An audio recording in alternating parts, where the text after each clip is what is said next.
Hello साथियों, कैसे हैं आप लोग। उम्मीद करते हैं अच्छे होंगे और आप अपने तैयारी को बड़ी ही शानदार तरीके से कर रहे होंगे। ठीक है, तो आज हम लोग के आरपीएफ एसआई और कांस्टेबल का जो प्रैक्टिस सेट है वो कितना नंबर का है, वो 2 नंबर का है। ठीक है, तो चलिए साथियों, आप लोग को हम 1 नंबर का प्रैक्टिस सेट करवा दिए हैं। अगर आप नहीं देखे हैं तो आपका वीडियो मिल जाएगा, जाके चैनल पे देख सकते हैं। ठीक है ना, तो आप 2 नंबर का प्रैक्टिस सेट है। आप शुरू से लेके 1 से लेके 50 क्वेश्चन है, 50 टॉप क्वेश्चन 50 हुए हैं, 50 लगाइए और कितना आप सही कर पा रहे हैं उसको आप लास्ट में बताइएगा। ठीक है, लास्ट में आप लोग के लिए एक प्रश्न भी रखे हैं, उस प्रश्न का उत्तर भी आपको देना है। ठीक है, तो चलिए आपका प्रैक्टिस सेट का स्टार्ट करते हैं। ठीक है, स्टार्ट करने से पहले एक बार जरा राम भगवान का दर्शन कर लो। ठीक है, राम भगवान का आज जो सूर्य तिलक हुआ है वो देखने में बहुत ही अद्भुत लग रहा है ना। ये सूरज का प्रकाश दिख रहा है, ये सूरज का प्रकाश आ रहा है और राम भगवान के मस्तिष्क के पास आकर के इस प्रकार से मिल रहा है। ये आज ही हुआ है, आज यानी कि आपको जा करके आई थिंक आज आपका कौन सा हो गया ना, एक सेकेंड, कौन सा हो गया जी आपका जा करके नाम मिल रहा है। आज आपको कौन सा डे हो गया, कोई भी डे हो, हमको ध्यान नहीं आ रहा है, बच्चा भुला गए हम। तो ये सूर्य तिलक हो गया। ठीक है, ये आप भगवान का आशीर्वाद ले लीजिए। ठीक है, जो बच्चों इस पर तैयारी कर रहे हैं उन सभी भगवान उन सभी को मतलब मनोकामना पूर्ण करें। ठीक है ना, चलिए तो आपको स्टार्ट करते हैं। आपका प्रश्न जो भी है वहाँ से स्टार्ट करते हैं। प्रश्न देखेंगे, पहला प्रश्न ही बहुत ही इंपॉर्टेंट प्रश्न आप लोग को मिला है और प्रश्न बहुत ही शानदार है, इसलिए प्रश्न को जरा कम मत रखिएगा। ठीक है, सारा प्रश्न को पहले आप लोग वादा कीजिए कि ईमानदारी पूर्वक करिएगा। ठीक है, आप लोग एक हमसे वादा कीजिए कि आप लोग पूरा क्लास को ईमानदारी पूर्वक ध्यान से करेंगे। ठीक है, तभी आप लोग अपने जीवन में सफलता को प्राप्त कर पाएंगे। ठीक है, और अगर आप लोग अभी तक इस वीडियो को लाइक करके चैनल को सब्सक्राइब नहीं किए हो तो कर लो, क्योंकि ये आपका काम का चैनल है। ठीक है ना, देखिए प्रश्न आपको दिख रहा होगा। ठीक है, ज़्यादा बकवास नहीं करेंगे, डायरेक्टली कॉन्सेप्ट पे चलेंगे। प्रश्न आपका इम्पोर्टेंट है इसलिए डबल टिक लगाया है।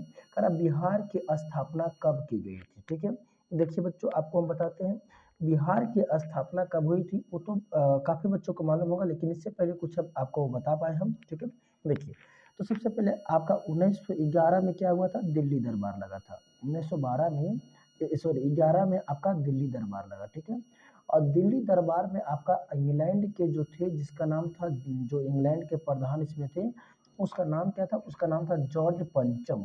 जॉर्ज पंचम नाम था उसका। ठीक है, उन्होंने एक घोषणा किया। अब घोषणा ये था कि अब बिहार को उड़ीसा से क्या करना है, अलग कर देना है।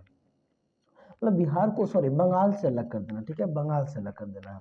और इस प्रकार आपको जा करके 22 मार्च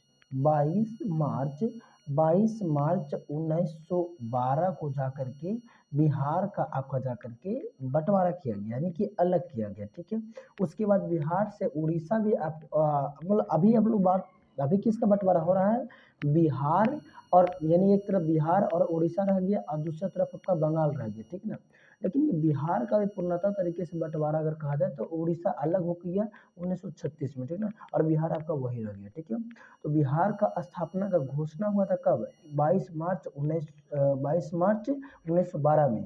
लेकिन अगर पूर्णतः तरीके से सिस्टमैटिक ढंग से बात करा जाए तो 1 अप्रैल से हुआ था। लेकिन आपको याद रखना है 22 मार्च, क्योंकि आपका काम का डेट 22 मार्च है। ठीक है, तो प्रश्न अब हम लोग देखेंगे। प्रश्न था बिहार की स्थापना कब हुआ था, तो 22 मार्च 1912 को हुआ था। कब हुआ था बाबू, 22 मार्च 1912 को हुआ था। चलिए, मजा आया, आगे चलते हैं। प्रश्न नंबर दूसरा देखिए, प्रश्न आपको दिख रहा होगा।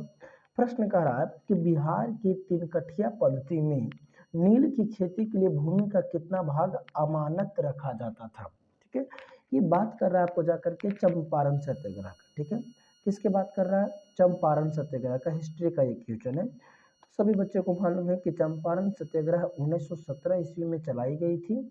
महात्मा गांधी जी के द्वारा चलाया गया था। बिहार के पूर्वी चंपारण में चलाया गया था। इसमें अंग्रेजों ने एक नियम लगाया था बच्चा। नियम ये था कि अगर किसी आदमी के पास 20 कट्ठा खेत है तो इस 20 कट्ठा खेत में उसको 3 कट्ठा खेत पर क्या करना पड़ेगा, नील की खेती करना पड़ेगा। और उस नील को आपका ब्रिटिश के बाजार में ले आकर के बेचना होगा। ठीक है ना, तो आप लोग को लगेगा सर तो नील की खेती करके बेचना भी है तो अच्छी बात है, प्रॉब्लम क्या, लेकिन प्रॉब्लम यहाँ पे ये हो जाती थी बच्चा कि मतलब जो खेत पर नील की खेती एक बार हो गया, उसके बाद कई समय तक ये नील की खेती जो है वो पूरी तरीके से बंजर हो जाती थी। बंजर समझते हो? मतलब अब 3-4 सालों तक उस मतलब खेत में कोई भी फसल नहीं लगा सकते, उसी को कहा जाता है बंजर हो जाना, ठीक है ना? तो इस प्रकार से ऐसा था, इसीलिए इस प्रणाली का नाम था 3 कठिया प्रणाली। यानी अगर कोई आदमी एक बार लगा दिया इस 3 कट्ठा खेत पर नील, तो अगले वर्ष वो इस भूमि से, नील तो छोड़ो, कुछ भी फसल उपजाने लायक ये भूमि नहीं रह जाएगा। इसीलिए किसान लोग इस प्रकार के फसल करने से मना रहते थे, ठीक है ना? प्रश्न था आपका कि 3 कठिया प्रणाली में नील की खेती के लिए कितना भूमि दिया गया था? तो आपका 3/20 यानी कि 20 कट्ठा पे 3 कट्ठा, ठीक है? याद हो गया? चलिए आगे चलते हैं। चलिए बच्चा आगे लेके चलते हैं आप लोग को प्रश्न दिख रहा होगा, बहुत इंपॉर्टेंट प्रश्न है, वेरी वेरी इंपॉर्टेंट प्रश्न है, ठीक है? प्रश्न आप लोग को दिख रहा होगा कि बिहार में कांग्रेस का प्रथम अधिवेशन कहाँ रखा गया था? देखो बाबू, अगर पहला बोलेंगे तो पटना, राजधानी में पहला, ठीक है? और दूसरा बोलेंगे तो कहाँ? गया में। पहला कहाँ हुआ बाबू? पटना में। दूसरा कहाँ हुआ? गया में। अच्छा, पटना में कब हुआ था? तो 1912 में, 1912 में। और गया में कब हुआ था? तो 1922 में। गया में कब हुआ? 1922 में, है ना? गया में आपका कब हुआ था? याद रखिएगा, गया में हुआ 1922 में, और पटना में हुआ आपको जाकर के 1912 है। पटना वाला जो अधिवेशन हुआ, उसका अध्यक्ष कौन था? तो रंगनाथ माधोलकर, याद रखेंगे, रंगनाथ माधोलकर, रंगनाथ माधोलकर। और गया वाला जो हुआ था, इसका अध्यक्ष कौन था? तो रास बिहारी घोष, है ना? रास बिहारी नहीं, sorry sorry sorry, Chittaranjan Das, एकदम मिस्टेक हो गया ना, चित्तरंजन दास, ठीक है? तो गया में कब हुआ था? 1922 में, अध्यक्ष बना चित्तरंजन दास। पटना में कब हुआ? आपका 1900 जा करके 12 में। पटना के किस जगह पर हुआ? तो बांकीपुर में हुआ था। कहाँ हुआ था? बांकीपुर में हुआ था, पटना के बांकीपुर में हुआ था, ठीक है ना? 1912 में हुआ था। आपका अध्यक्ष कौन था? आपका अध्यक्ष के नाम था रंगनाथ माधोलकर, ठीक है? तो इस प्रश्न का उत्तर हो गया बिहार के कांग्रेस का प्रथम, प्रथम बोला था, प्रथम तो 1912 आएगा ना, 1922 तो द्वितीय होगा, ठीक है? लेकिन अगर बोलता दूसरा, यानी दूसरा कब हुआ था, सेकेंड वाला कब हुआ, कहाँ हुआ था? तो गया में, ठीक है? ये जो पटना वाला हुआ था बचवा, ये जो है वो 27वां था। 27वां समझते हैं? मतलब कांग्रेस का 27वां अधिवेशन, अगर ऐसे भी प्रश्न पूछेगा कि कांग्रेस का 27वां अधिवेशन कहाँ हुआ, तो पटना में हुआ। और ये जो गया वाला हुआ था, ये आपको जाकर के 38वां था। क्या था? 38वां था, याद रखना, ठीक है? चलिए तो प्रश्न को आगे बढ़ाते हैं। प्रश्न आप लोग को सामने दिख रहा है, प्रश्न आपको दिख रहा होगा, अच्छा तरीके से दिख रहा होगा, ठीक है ना? प्रश्न अच्छे तरीके से दिख रहा होगा। प्रश्न है, निम्न अर्थशास्त्रियों में से किसने सीमांत उपयोगिता ह्रास यानी DMU का नियम प्रतिपादित किया था? यानी सीमांत उपयोगिता ह्रास का नियम किसने प्रतिपादित किया था? प्रश्न हमारा ये है, ऑप्शन आप लोग को सामने है, डेविड रिकॉर्डो, H गौसेने, या एडम स्मिथ, या फिर मिल्टन फ्रीडमैन, है ना? मिल्टन फ्रीडमैन, कौन किया था? ध्यान से जरा सोचेंगे आप लोग, जरा बात करेंगे। तो पहले इसके बारे में, ये आपका जो सीमांत उपयोगिता ह्रास जो DMU है, इसके बारे में आपको हम बताते हैं, ठीक है? तो यह एक प्रकार का नियम है जो कि सार्वभौमिक नियम है, जिसका प्रतिपादन 1854 ईस्वी में किया गया था। कब किया गया था? 1854 ईस्वी में, ठीक है? इसको पहले हटाते हैं और अच्छे तरीके से हम लोग इसको नोट करते चलेंगे, ठीक है? कौन सा कलर ले? पिंक, यानी पीला लेते, ठीक है? तो ये कब किया गया था? 1854 में, ठीक है? कौन सा नियम की बात कर रहे हैं? DMU नियम। इसका प्रतिपादन कब हुआ? 1854 में हुआ, ठीक है? इसका प्रतिपादन किसने किया था? तो H गौसेने ने किया था। किसने किया था? H गौसेने ने किया। इसीलिए जेवंश द्वारा इस नियम को गौसेने का प्रथम नियम भी कहते हैं। इस नियम की विस्तृत व्याख्या मार्शल ने किया, जिसके अनुसार एक वस्तु के स्टॉक में वृद्धि होने से व्यक्ति को जो अतिरिक्त संतुष्टि प्राप्त होती है, वह भंडार में हुई प्रत्येक वृद्धि के कम होती है, ठीक है? यानी इतना हम लोग को ध्यान रखना है, ज़्यादा आप लोग दिमाग में लोड मत लीजिए, इतना ध्यान रखना कि DMU, इसको जिसको हम लोग सीमांत उपयोगिता ह्रास कहते हैं, उसका प्रतिपादन किया H गौसेने ने। कब किया? 1854 में किया। इसीलिए DMU नियम को गौसेने का प्रथम नियम के नाम से भी जाना जाता ठीक है। तो इस प्रश्न का उत्तर अगर आपको खोजेंगे तो H गॉसेने मिल जाएगा, ठीक है। इस नियम को गॉसेने का प्रथम नियम के नाम से भी जाना जाता है, ठीक है। चलिए अगला प्रश्न आप लोग के सामने दिख रहा है, प्रश्न आप लोग को अच्छा से दिख रहा होगा ना, 5वां प्रश्न दिख रहा होगा। प्रश्न है, तारीख ए दिलकुशा नामक पुस्तक के लेखक कौन है? तारीख ए दिलकुशा नामक पुस्तक के लेखक कौन है? तारीख ए दिलकुशा नामक पुस्तक के लेखक कौन है वो हम लोग को देखना है, ठीक है। तो आपको अगर हम बता सके तारीख ए दिलकुशा नामक पुस्तक के लेखक के बारे में, तो अगर आपको समझा सके हम, तो इस पुस्तक का जो है ना वो काव्य जाति के भीमसेन ने फारसी भाषा में किया था। तो सबसे पहले तो आपको उत्तर अगर निकाल दें हम, तो उत्तर निकल गया भीमसेन, ठीक है। अब इसके बारे में कुछ फैक्ट्स को बात करें हम, तो ये तारीख ए दिलकुशा नामक जो पुस्तक है बच्चा, तारीख ए दिलकुशा, दिमाग दिल में सेट रखना, तारीख ए दिलकुशा लिखा किसने? भीमसेन ने। किसने लिखा? भीमसेन ने, है ना। लेकिन कौन सा शब्द में, यानी कौन सा भाषा में लिखा? तो याद रखना बाबू, फारसी भाषा में लिखा। कौन सा भाषा में लिखा? फारसी भाषा में लिखा, है ना। वह मुगल बादशाह औरंगजेब की सेना में लिपिक था। भीमसेन ने औरंगजेब की सेना के साथ कई युद्धों में भाग भी लिया था। तो दो प्रश्न याद रखना, पहला तारीख ए दिलकुशा किसने लिखा? भीमसेन ने लिखा। दूसरा प्रश्न, ये किस भाषा में लिखा गया है? फारसी भाषा में लिखा गया है। और तीसरा प्रश्न जो अब बताने वाले हैं वो ये हो गया कि भीमसेन जो है वो किसके दरबार में रहता था? तो औरंगजेब के दरबार में। किसके दरबार में? औरंगजेब के दरबार में कौन रहता था? भीमसेन रहता था, ठीक है। चलिए अपने कॉपी में अगर कहीं पे साइड में रखते हो तो उसमें नोट करते चलेंगे, तारीख ए दिलकुशा नामक पुस्तक फारसी भाषा में लिखा गया है, भीमसेन ने लिखा, और भीमसेन किसके दरबार में? औरंगजेब के दरबार में। चलिए अगला प्रश्न आप लोग के सामने दिख रहा है, प्रश्न है महावीर। महावीर जो कि जैन धर्म के 23वां तीर्थंकर थे, ठीक है। महावीर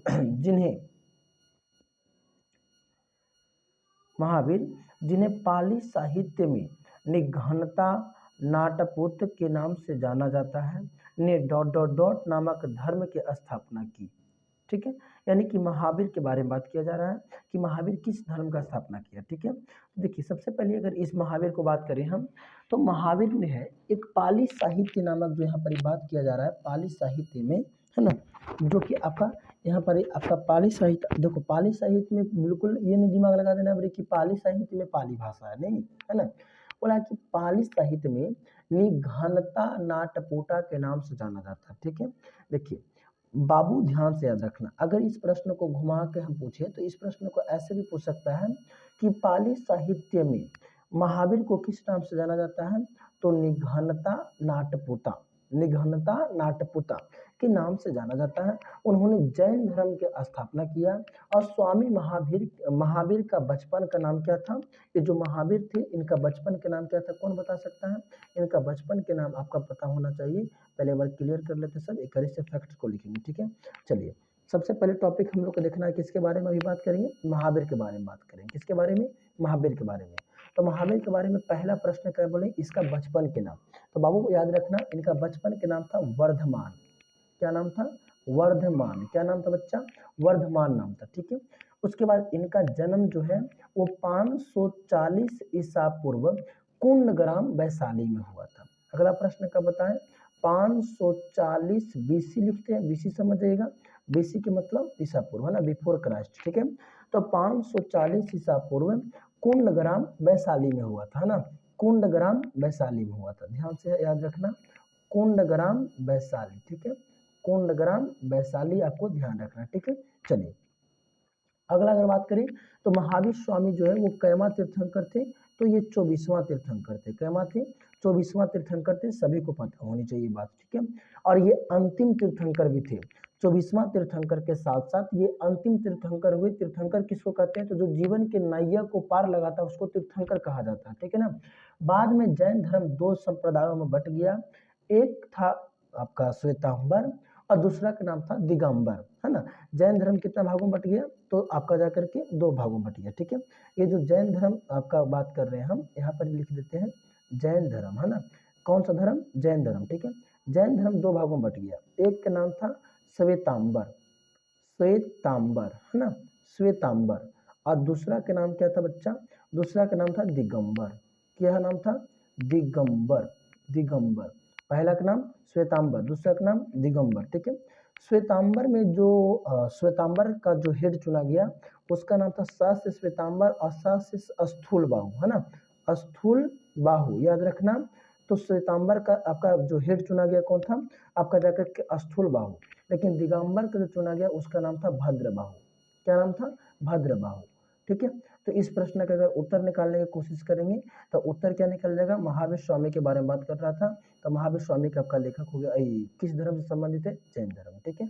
चलिए वेरी गुड, आगे चलते हैं। इसी प्रकार आप लोग मन लगा के पूरी तरीके से पूरा प्रश्न को ध्यान से देखें, ठीक है। चलिए क्लास कैसा लग रहा है कमेंट जरूर करना कि हाँ सर क्लास हमको अच्छा लगा, खराब लगा जो भी लगा एक बार कमेंट करना, ठीक है। और अगर चैनल आपको काम के लायक लग रहा है तो सब्सक्राइब करके रख लो और वीडियो को लाइक करना मत भूलना, ठीक है। चलिए इसको हम लोग आगे लेके चलते हैं। क्वेश्चन नंबर 7 देखिएगा बच्चा, 7 कह रहा है कि एरला, वरना और डिंडी, तीन चीजें, एरला, वरना और डिंडी डॉट डॉट डॉट नदी के सहायक नदियां हैं।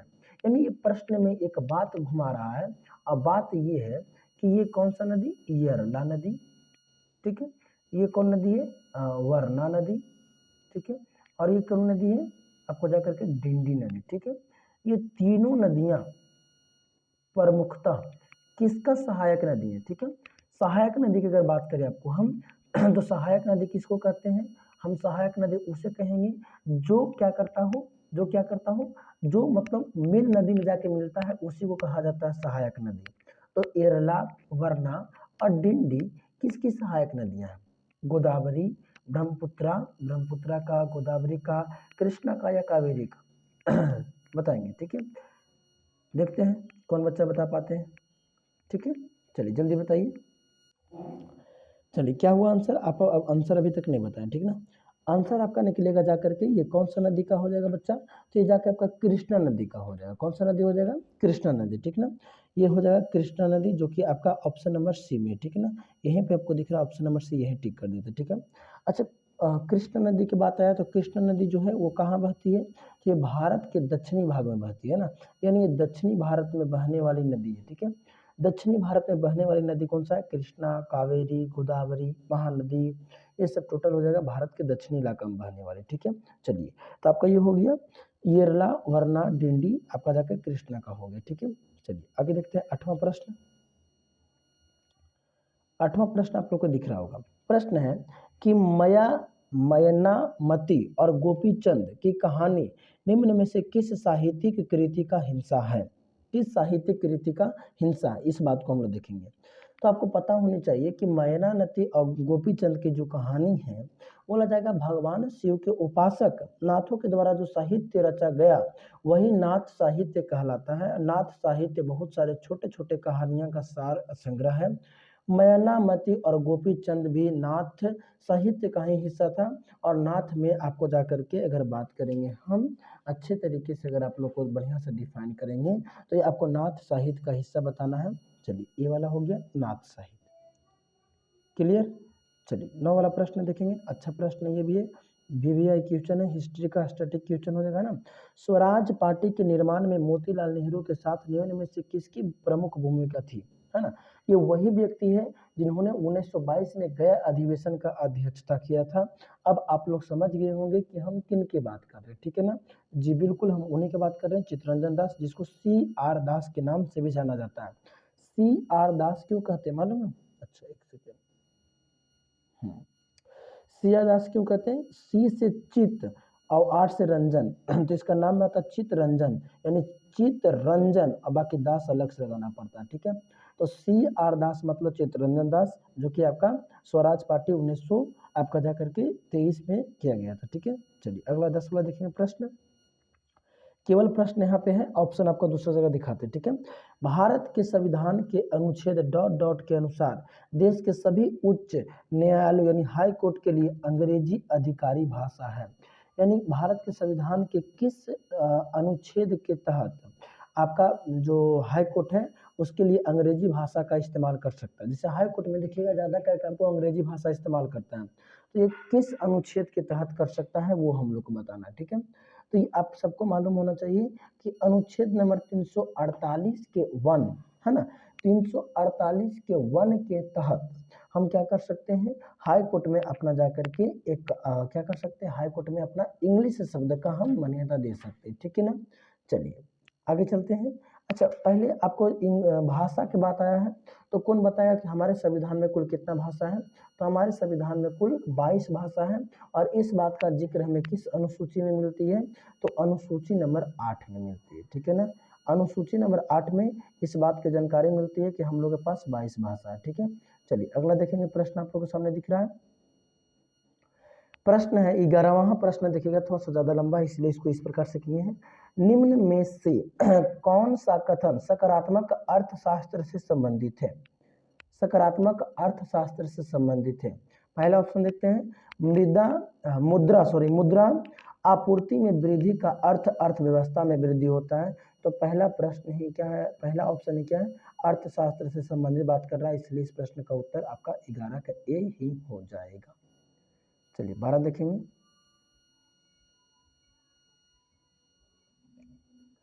रामायण के अनुसार रामायण के अनुसार का दूसरा नाम रत्नाकर था। यानी रामायण के अनुसार किसके अनुसार इसका नाम रत्नाकर था। तो रामायण की बात किया है तो रामायण का लेखक कौन है, वाल्मीकि जी। तो वाल्मीकि की बात करेंगे, ठीक है। चलिए अच्छा, महाभारत एक और रह गया ग्रंथ, तो महाभारत का लेखक कौन हो जाएगा, वेद व्यास, ठीक है। अगला, असम राज्य पशु कौन सा है, यानी कौन सा इनमें पशु है, असम का राज्य पशु, यानी असम का राजकीय पशु बोल रहा है। अच्छा प्रश्न है कि असम का राजकीय पशु कौन सा हो जाएगा, से बात करना, ठीक है। तो असम में बहुत फेमस है एक सिंग वाला गेंडा, है ना, जिसके लिए आपको वहाँ एक स्पेशल आपका जाकर के इसके लिए आपका अभ्यारण्य है ना, वहाँ पर एक अभ्यारण्य है जो एक सिंग वाले गेंडा के लिए फेमस है। बता सकते हैं कौन सा है, कौन सा है जरा बताएंगे, ठीक है ना। चलिए अगला देखते हैं 14 वाला। तब तक आप लोग देखिए, सोचिए क्या होगा नहीं होगा से, ठीक है, सोच लिए, देखते हैं आपको कितना बच्चा बता पाए। चलिए 14 वाला प्रश्न आप देखें।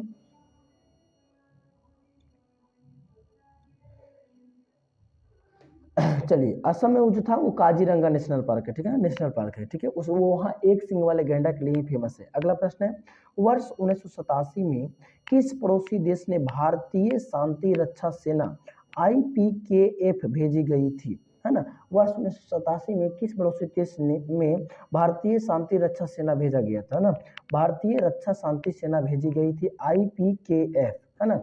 चलिए तो किसको मालूम होगा, अच्छा ये बहुत फेमस क्वेश्चन है ना, श्रीलंका में भेजी गई थी शांति के लिए सेना। पहली बार जब भेजा गया था नेवी के द्वारा, तो इसको श्रीलंका के सरकार के द्वारा क्या हो गया था, इसको वापस कर दिया गया था। क्यों, क्योंकि श्रीलंका खुद 2 भागों में बटा हुआ था, ठीक है। एक का नाम था तमिल, जो कि दोनों तमिल था, एक श्रीलंका के तमिल कहलाता था और एक इंडियन तमिल कहलाता था, ठीक है। चलिए तो श्रीलंका हो गया। अगला देखेंगे, इडू मिसनी भाषा राज्य में बोली जाती है, यानी कौन सा ऐसा राज्य जिसमें इडू मिसनी भाषा बोली जाती है, ठीक है। अरुणाचल प्रदेश, पंजाब, मध्य प्रदेश या केरल, कहाँ बोली जाएगी इसे देखना, ठीक है। तो ये आपको पता होनी चाहिए, इडू मिसनी जो भाषा है वो अरुणाचल प्रदेश में बोला जाता है। कहाँ बोला जाएगा बच्चा, अरुणाचल प्रदेश में बोला जाएगा, ठीक है। चलिए अगला देखेंगे, प्रश्न दिख रहा होगा आपको, गंगा नदी बिहार राज्य को भागों में विभाजित करती है, ठीक है। तो बाबू अगर बिहार राज्य को बढ़िया से देखेंगे आप लोग, इस प्रकार से हल्का से अगर बढ़िया से बिहार को देखेंगे, ठीक है, इस प्रकार से, तो इस प्रकार से अगर हल्का से बिहार को होता तो सेट नहीं बना पा रहे हम, लेकिन बिहार राज्य को अगर इस प्रकार से देखेंगे तो इसके बीचों बीच से कौन सा नदी गुजरती है, इस प्रकार से आती है उत्तर प्रदेश के, और इस प्रकार से इधर गुजर है, ठीक है। यानी कि ये गंगा नदी है, ठीक है, ये गंगा नदी इस प्रकार से पूर्व से पश्चिम की ओर बहती है, ठीक है। तो ये बिहार को कितने भाग में बांट दिया है, 2 भागों में बांट दिया। कितने भागों में बांट दिया, 2 भागों। चलिए तो इसका आंसर हो जाएगा 16 का डी, है ना, 16 का डी, 2 भागों में होगा। बिहार को, गंगा नदी बिहार राज्य को 2 भागों में बांटती है। अगला, भारत का वाटरमैन किन्हें कहा जाता है, यानी कौन है जिसको वाटरमैन के नाम से जाना जाता है, ये आपको बताना, ठीक है। चलिए सुंदरलाल बहुगुणा का नाम आया इसमें, तो सुंदरलाल बहुगुणा आपको जाकर के चिपको आंदोलन से संबंधित है, जो कि आपका उत्तराखंड के टिहरी गढ़वाल में हुआ था ना। चलिए चिपको आंदोलन से संबंधित कौन हो जाएगा, आपको जाएगा सुंदरलाल बहुगुणा। लेकिन वाटरमैन की बात किया है तो वाटरमैन कौन हो जाएगा, राजेंद्र सिंह। कौन हो जाएगा, राजेंद्र सिंह, ठीक है ना। ये वाटरमैन के नाम से बहुत फेमस है। चलिए आगे चलते हैं। अगला प्रश्न आपको दिख रहा होगा, कौन सा क्षेत्र स्वयं पोर्टल से संबंधित है, यानी स्वयं पोर्टल जो है वो कौन सा क्षेत्र से संबंधित है? शिक्षा में है, उद्योग में है, या महिला सशक्तिकरण में है, या बीमा में है ना? यानी किस सेक्टर में आपको जा करके स्वयं नामक आपका एक ऐप्स वगैरह कह सकते हैं, है ना, पोर्टल, जो कि शिक्षा क्षेत्र में है। ठीक है, चलिए आगे चलते हैं। 19वां सवाल देख लीजिए, यहाँ पे ऑप्शन आपको एगो यहाँ दिख रहा है, बाकी आपको सभी ऑप्शन आगे दिखाएंगे। ठीक है, किस संस्था ने इसरो के उपयोग के लिए C-32LH2 क्रायोजेनिक प्रोपेलेंट टैंक को विकसित किया? ठीक है, किसने किया था? Bharat heavy electricals limited, option number A है। ठीक है, option number B, option number C सब आपको दिखाते हैं। Bharat electricals limited, Hindustan aeronautics limited और नासा, कौन करेगा से बताइए। तो इस प्रश्न का उत्तर हो जाएगा हिंदुस्तान एरोनॉटिक्स लिमिटेड। ठीक है, चलिए इस प्रश्न का उत्तर हो जाएगा सी वाला। ठीक है, 19 के सी। आगे देखेंगे बच्चा, आगे प्रश्न हो जाएगा, निम्नलिखित में से ए प्रॉमिस्ड लैंड पुस्तक के लेखक कौन है? ए प्रॉमिस्ड लैंड पुस्तक के लेखक कौन है से बताना। ठीक है, तो सबको मालूम है कि इस पुस्तक का लेखक है कौन? बराक ओबामा, है ना। ये प्रॉमिस, यानी कि प्रॉमिस किसको करना है? बराक ओबामा को करना है ना। ओ माँ, देखो इस प्रकार से याद रखना, ओबामा को, ओ माँ हम आपसे प्रॉमिस करते हैं कि हम गवर्नमेंट जॉब जरूर लेंगे। हम अपने माँ से, ओ माँ आपसे प्रॉमिस करते हैं कि हम सरकारी नौकरी पक्का लेंगे। तो ए प्रॉमिस लैंड पुस्तक के लेखक कौन हो जाएगा? ओबामा, है ना। चलिए अगला, भारत का सबसे उत्तरी बिंदु क्या कहलाता है? देखिए इस प्रश्न में अच्छा खासा जानकारी आपको हम दे पाएंगे। ठीक है ना, चलिए प्रश्न है भारत का सबसे उत्तरी बिंदु क्या कहलाता है? ठीक है, तो option Indira point, option Indira की बीथू और सर क्रीक, कौन सी होगा आंसर से बताइएगा। ठीक है, चलिए बताइएगा आंसर क्या होगा से 21 प्रश्न का क्वेश्चन नंबर 21 का आंसर क्या होगा से बताएंगे। ठीक है, तो बच्चा इसका आंसर होगा इंदिरा कॉल बाबूरी। इस प्रश्न में इससे ज़्यादा इंपॉर्टेंट आपको ये वाला इंदिरा पॉइंट। ठीक है, और ये क्या है? तो उत्तरी बिंदु बोलेगा, कलर चेंज कर लीजिएगा सर, बिल्कुल सर। ठीक है, अगर उत्तरी बिंदु बोलेगा तो नाम क्या है? इंदिरा कॉल। लेकिन अगर दक्षिणी बिंदु बोलेगा, दक्षिणी बिंदु अगर बोलेगा तब उसका नाम है इंदिरा पॉइंट। आया समझ में? दक्षिणी बिंदु बोलेगा तो उसका नाम क्या है? आपका इंदिरा पॉइंट। चलिए आगे चलते हैं। पुरुषों के चक्का डिस्कस का वजन होता है, पुरुषों के चक्का डिस्कस का वजन कितना होता है से बताना। ठीक है ना, चलिए तो इस प्रश्न का उत्तर हो जाएगा 2 kg। कितना kg? 2 kg। ठीक है ना, चलिए आगे चलते हैं। अपूर्व चंदेला का संबंध है, अपूर्व चंदेला का संबंध है किससे संबंध है जरा बताएंगे? क्रिकेट से, शतरंज से, निशानेबाजी से, या हॉकी से? अपूर्व चंदेला का संबंध किससे है वो आप लोग को बताना है। तो ये निशानेबाजी से है। किससे है बच्चा? निशानेबाजी से है। ठीक है, चलिए नेक्स्ट प्रश्न देखेंगे। प्रश्न आपको अच्छा खासा दिख रहा होगा, 24 नंबर प्रश्न दिख रहा होगा। ठीक है, ये ऑप्शन झक जाता है। ठीक है, ऐसे पढ़िए आप, ऑप्शन आपको लास्ट में लगाने के लिए वहां पे ले लेंगे। ठीक है, भारत की संसदीय प्रणाली में शून्यकाल का आशय क्या है? शून्यकाल से आप इसे क्या समझते हैं वो बात करना। ठीक है ना, चलिए देखते हैं। पहला, वह ठीक समय जब प्रशासन काल समाप्त होता है। दूसरा, प्रश्न काल और कार्य सूची की अगली मद के बीच का समय जब सदस्य अध्यक्ष की अनुमति के बिना कोई विषय नहीं उठाता है। तो बिल्कुल यही वाला आपका क्या है? 24 का आपका बी वाला बिल्कुल सही है। ठीक है ना, चलिए 25 वाला, सांची स्तूप मूल रूप से किस मौर्य शासक ने बनवाया था? पहले तो आपको सांची स्तूप के बारे में बात करेंगे हम। सांची स्तूप जो है वो 200 रुपया के नोट पर आपको मिल जाएगा। ठीक है, 200 रुपया के नोट को पीछे उलट के देखिएगा तो उसमें मिल जाएगा सांची का स्तूप। ठीक है, ये प्रश्न पूछा जा चुका है कि सांची का स्तूप जो है, सांची स्तूप जो है वो कितना रुपये के नोट पर है? तो 200 रुपये के नोट पर है। ठीक है, और ये सांची स्तूप जो है किस धर्म से संबंधित है? तो ये बौद्ध धर्म से संबंधित है। कौन सा धर्म से संबंधित है बच्चा? बौद्ध धर्म से संबंधित है। लेकिन इसको बनवाया किसने? टॉपिक ये है, किसने बनवाया? तो अशोक ने बनवाया। ठीक है, चलिए आगे चले।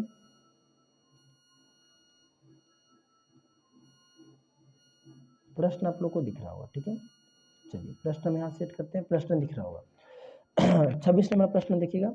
अर्थशास्त्र को जिस अध्ययन के रूप में श्रेष्ठता परिभाषित किया जाता है वह क्या है? यानी अर्थशास्त्र के परिभाषा पूछ रहा है कि अर्थशास्त्र का एक सटीक परिभाषा क्या होता है।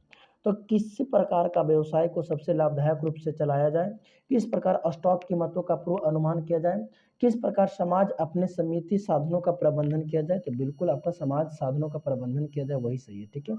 चलिए ये प्रश्न है, आप लोग देख लीजिए, प्रश्न ध्यान से देख लीजिए। नाम दफा नेशनल पार्क किस राज्य में है, ठीक है। चलिए आपको आगे लेके चलते हैं, इसमें दिखाते हैं नाम दफा नेशनल पार्क किस राज्य में है। आपका राज्य का ऑप्शन यहाँ है ना, असम, ओडिशा, अरुणाचल प्रदेश, मणिपुर। नाम दफा कहाँ है से बताइए, ठीक है। तो आपको याद होगा नाम दफा जो है वो कहाँ हो जाएगा जाकर आपका, ये आपका जाकर के अरुणाचल प्रदेश में हो जाएगा। ये अच्छा प्रश्न है, जरा इसको अच्छा तरीके से याद रखना कि नाम दफा नेशनल पार्क कहाँ है, आपका अरुणाचल प्रदेश में हो जाएगा, ठीक है। छोटे उपग्रहों को प्रक्षेपित करने के लिए, छोटे उपग्रहों को प्रक्षेपित करने के लिए कहाँ स्पेस पोर्ट विकसित किया जा रहा है ना।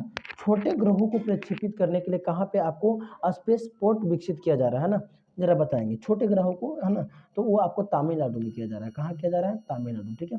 अच्छा कौन बताएगा? सतीश धवन जो अंतरिक्ष केंद्र है वो कहाँ है? तो ये आपका आंध्र प्रदेश में हो, लेकिन यहाँ पे किसकी बात कर रहा है? तो वो छोटे वाला बात कर रहा है, तो वो तमिलनाडु हो जाएगा, ठीक है ना। चलिए अगला, एशियाई खेलों में बैडमिंटन को पहली बार कब शामिल किया गया था? यानी एशियाई खेल जो है, जो एशियाई खेल होता है उसमें बैडमिंटन को कब शामिल किया गया था, से बात करना है, ठीक है ना। तो बैडमिंटन को कब शामिल किया गया था? 1862 में। 1862 में आपको बैडमिंटन को शामिल किया गया था, ठीक है। कुतुब मीनार के प्रवेश द्वार को जाना जाता है, यानी कुतुब मीनार के जो प्रवेश द्वार है उसको किस नाम से जाना जाता है वो बताना, ठीक है। तो बाबू वो दरवाजा है, तो दरवाजा यानी कि अलाई दरवाजा बहुत फेमस है, ठीक है ना। कुतुब मीनार का जो प्रवेश द्वार है, यानी कुतुब मीनार का जो दरवाजा है उसका नाम क्या है? अलाई दरवाजा। कौन सा दरवाजा? अलाई दरवाजा, ठीक है, याद रखना। अगला, मराठा शासक छत्रपति शिवाजी की राजधानी का नाम क्या था? यानी छत्रपति शिवाजी महाराज जो मराठा शासक रह चुके थे, उनकी राजधानी कहाँ थी, से बात करना, ठीक है। तो सब कुछ पता, बहुत फेमस प्रश्न है, ठीक है। रायगढ़ है ना, रायगढ़ जो है वो छत्रपति शिवाजी महाराज का राजधानी रह चुका है। चलिए 32वां प्रश्न, फिलिप अस्प्रिट नामक अंग्रेज को सजा हुई थी मेरठ के षड्यंत्र में, लाहौर षड्यंत्र केस में, कानपुर षड्यंत्र केस में, या चटगांव षड्यंत्र केस में। कल का प्रश्न में आपको चटगांव का बात किए थे, जिसमें सूर्य सेन जो है वो चटगांव षड्यंत्र केस में उसका नाम आया था, ठीक ना। लेकिन फिलिप अस्प्रिट नामक अंग्रेज को सजा हुई थी, किस में हुई थी इसे बताना, ठीक है। तो आपका मेरठ षड्यंत्र केस में हुआ था, ध्यान रखना, ठीक है। चलिए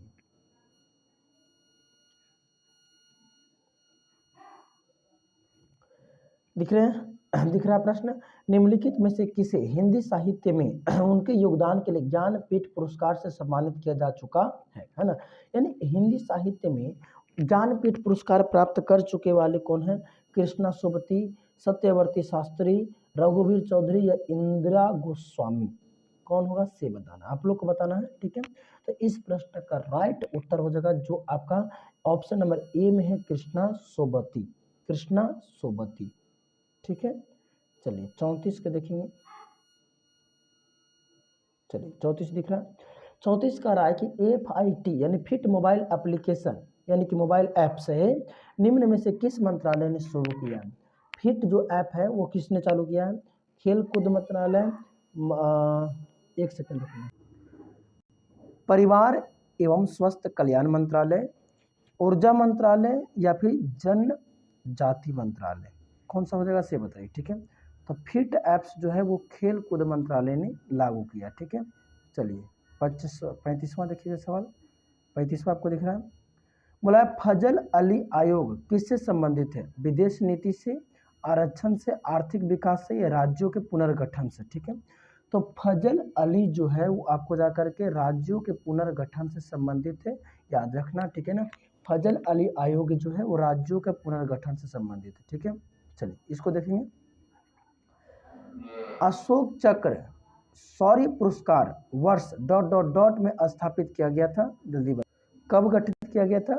ध्यान से बताइए, एकदम सोच समझ के बताइएगा, ठीक है। तो इस प्रश्न का उत्तर हो जाएगा 1952 में गठित किया गया था। कब किया गया था? 1952 में, ठीक है।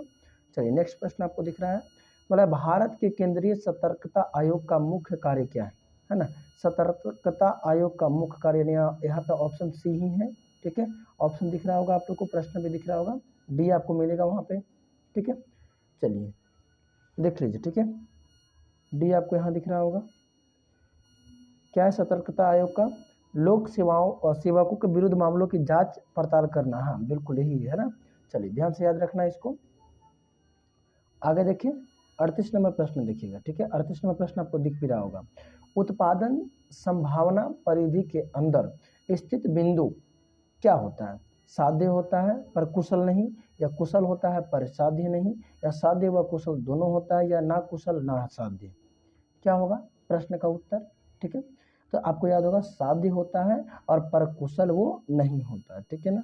चलिए ये बहुत इंपॉर्टेंट प्रश्न है, इसको अच्छा तरीके से याद रखेंगे। प्रश्न क्या है कि राष्ट्रपति की अध्यादेश पारित करने की शक्ति वर्णित है, यानी राष्ट्रपति अपना अध्यादेश पारित कर सकता है किस अनुच्छेद के तहत? 1 2 3 है ना, 1 2 3, 1 2 3 के तहत आपको जाकर के अध्यादेश पारित कर सकता है, ठीक है, याद रखना। अगला, आमने सामने के अंतःक्रिया से संबंध में मानव व्यवहार के अध्ययन को क्या कहा जाता है? ठीक है, आमने सामने के अंतःक्रिया के संबंध में मानव व्यवहार के क्रिया को क्या कहा जाता है? तो सूक्ष्म समाज शास्त्र। क्या बोलेंगे? सूक्ष्म समाज शास्त्र कहते हैं, ठीक है। चलिए इसको देखेंगे, 41वां देखेंगे। 41वां क्या कहा है इसे? ग्रीष्म ऋतु में होने वाली वर्षा को कहाँ पर आम्र वर्षा के नाम से जाना जाता है? बहुत अच्छा प्रश्न है। ग्रीष्म ऋतु में होने वाली वर्षा को कहाँ पे आम्र वर्षा के नाम से जाना जाता है, ठीक है ना। चलिए प्रश्न का उत्तर खोजेंगे आप लोग, बताएंगे आप लोग, ठीक है। तो ये आपको केरल में कहा जाता है आम्र वर्षा। कौन सा वर्षा? आम्र वर्षा। कहाँ बोलेंगे? केरल में बोलेंगे, ठीक है। चलिए अगला प्रश्न है, दिख रहा है, गंगे कोंड चोलपुरम का निर्माण करता था। गंगे कोंड चोलपुरम का निर्माण किसने किया था से बताना, ठीक है। तो इसको राजेंद्र प्रथम ने किया था, ठीक है। चलिए आगे देखते हैं। कश्मीर में पहलगांव किस नदी के किनारे बसा हुआ है? कश्मीर में एक गांव है जिसका नाम है पहलगांव, तो ये किस नदी के किनारे है वो देखेंगे, ठीक है। अब वो है लिद्धर में। कहाँ है? लिद्धर में है, ध्यान रखना, लिद्धर में है ना। चलिए अगला दिख रहा होगा, भारतीय राष्ट्रीय कांग्रेस के द्वितीय मुस्लिम अध्यक्ष कौन था से बताना, ठीक है। यानी कि भारतीय राष्ट्रीय कांग्रेस का दूसरा मुस्लिम अध्यक्ष, मुस्लिम पूछ रहा है ना, तो रहीमतुल्लाह मोहम्मद साइनी, ठीक है ना, रहीमतुल्लाह मोहम्मद साइनी, ठीक है। चलिए संविधान सभा के पहली बैठक, वेरी इंपॉर्टेंट, संविधान सभा के पहली बैठक कौन बताएगा? संविधान सभा के पहली बैठक कब हुआ था? बहुत फेमस क्वेश्चन, लाजवाब प्रश्न। इस प्रश्न का उत्तर आराम से दे दीजिएगा। 9 दिसंबर 1946 में आपको जाकर संविधान सभा की पहली बैठक हुआ था, ठीक है। चलिए अगला प्रश्न दिख रहा है, भारत के राष्ट्रपति के चुनाव मंडल में कौन कौन सम्मिलित होते हैं? भारत के राष्ट्रपति के चुनाव मंडल में कौन कौन सम्मिलित होता है? तो राज्यसभा के सभी निर्वाचित सदस्य या लोकसभा के सभी निर्वाचित सदस्य, कौन सम्मिलित होता है से बताना है। तो संसद के दोनों सदन सभी लोग, ठीक ना, बाकी सबको हटाइए। अगला प्रश्न है, इंदिरा साहिनी बनाम भारत संघ मुकदमे में सुप्रीम कोर्ट का निर्णय किस विषय से संबंधित है?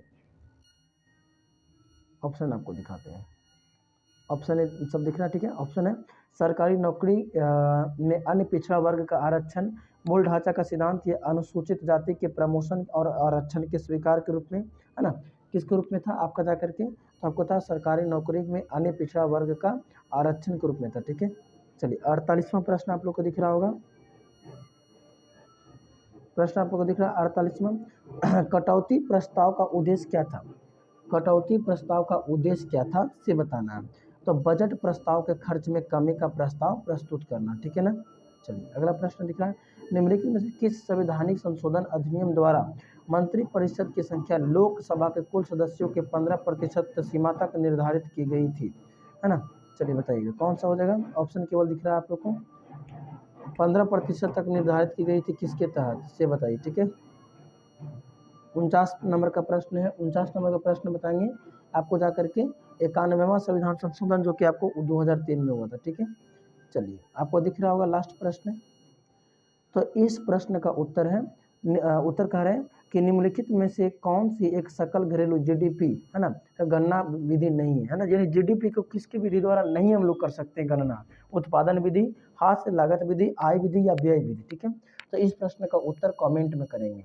आप सभी बच्चे कितना आपका राइट हुआ आंसर, ये सब कमेंट करके आपको बताएंगे कि कितना राइट हुआ। जो बच्चा का अगर प्रश्न जितना से हुआ कमेंट करेगा, कल की वीडियो में उसका कमेंट को हम दिखाएंगे सभी को, ठीक है ना। तो आप लोग का सेवा यहीं तक, प्रतिदिन आप लोग को सेट प्रैक्टिस दिया जाएगा। तो चैनल आपका काम का है, सब्सक्राइब करिए, ठीक है। मिलते हैं कल के क्लास में बच्चों, आज के लिए यहीं तक, ठीक है। ओके बाय सभी को। 50 नंबर क्वेश्चन का आपका आंसर देना है कमेंट में। ओके चलो सभी को बाय।